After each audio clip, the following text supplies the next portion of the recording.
प्राचीन काल की बात है। मगध देश की जनता में आतंक छाया हुआ था। अंधेरा होते ही लोग घरों से बाहर निकलने की हिम्मत नहीं जुटा पाते थे। कारण था अंगुलिमाल। अंगुलिमाल एक खूंखार डाकू था जो मगध देश के जंगल में रहता था। जो भी राहगीर उस जंगल से गुजरता था वह उसे रास्ते में लूट लेता था और उसे मारकर उसकी एक उंगली काटकर माला के रूप में अपने गले में पहन लेता था। इसी कारण लोग उसे अंगुलिमाल कहते थे। एक दिन उस गांव में महात्मा बुद्ध आए। लोगों ने उनका खूब स्वागत सत्कार किया। महात्मा बुद्ध ने देखा वहां के लोगों में कुछ डर सा समाया हुआ है। महात्मा बुद्ध ने लोगों से इसका कारण जानना चाहा।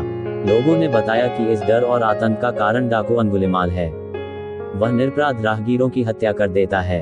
महात्मा बुद्ध ने मन में निश्चय किया कि उस डाकू से अवश्य मिलना चाहिए। बुद्ध जंगल में जाने को तैयार हो गए तो गांव वालों ने उन्हें बहुत रोका, क्योंकि वे जानते थे कि अंगुलिमाल के सामने से बच पाना मुश्किल ही नहीं असंभव भी है।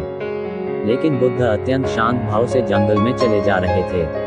तभी पीछे से एक कर्कश आवाज कानों में पड़ी, ठहर जा, कहाँ जा रहा है। बुद्ध ऐसे चलते रहे मानो कुछ सुना ही नहीं। पीछे से और जोर से आवाज आई, मैं कहता हूँ ठहर जा। बुद्ध रुक गए और पीछे पलट करने लगते थे। अंगुलिमाल बोला, हे सन्यासी, क्या तुम्हें डर नहीं लग रहा है?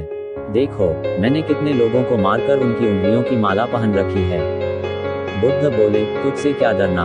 डरना है तो उससे डरो जो सचमुच ताकतवर है। अंगुलिमाल जोर से हंसा, हे साधु, तुम समझते हो कि मैं ताकतवर नहीं हूँ। मैं तो एक बार में 10-10 लोगों के सिर काट सकता हूँ। बुद्ध बोले, यदि तुम सचमुच ताकतवर हो तो जाओ उस पेड़ के 10 पत्ते तोड़ लाओ। अंगुलिमाल ने तुरंत 10 पत्ते तोड़े और बोला, इसमें क्या है? कहो तो मैं पेड़ ही उखाड़ लाऊं। महात्मा बुद्ध ने कहा, नहीं, पेड़ उखाड़ने की जरूरत नहीं है। यदि तुम वास्तव में ताकतवर हो तो जाओ इन पत्तियों को पेड़ में जोड़ दो। अंगुलिमाल क्रोधित हो गया और बोला, भला कहीं टूटे हुए पत्ते भी जुड़ सकते हैं? महात्मा बुद्ध ने कहा, तुम जिस चीज को जोड़ नहीं सकते उसे तोड़ने का अधिकार तुम्हें किसने दिया? एक आदमी का सिर जोड़ नहीं सकते तो काटने में क्या बहादुरी है? अंगुलिमाल अवाक रह गया। वह महात्मा बुद्ध की बातों को सुनता रहा। एक अनजानी शक्ति ने उसके हृदय को बदल दिया। उसे लगा कि सचमुच उससे भी ताकतवर कोई है। उसे आत्मग्लानि होने लगी। वह महात्मा बुद्ध के चरणों में गिर पड़ा और बोला, हे महात्मन, मुझे क्षमा कर दीजिए, मैं भटक गया था, आप मुझे शरण में ले लीजिए।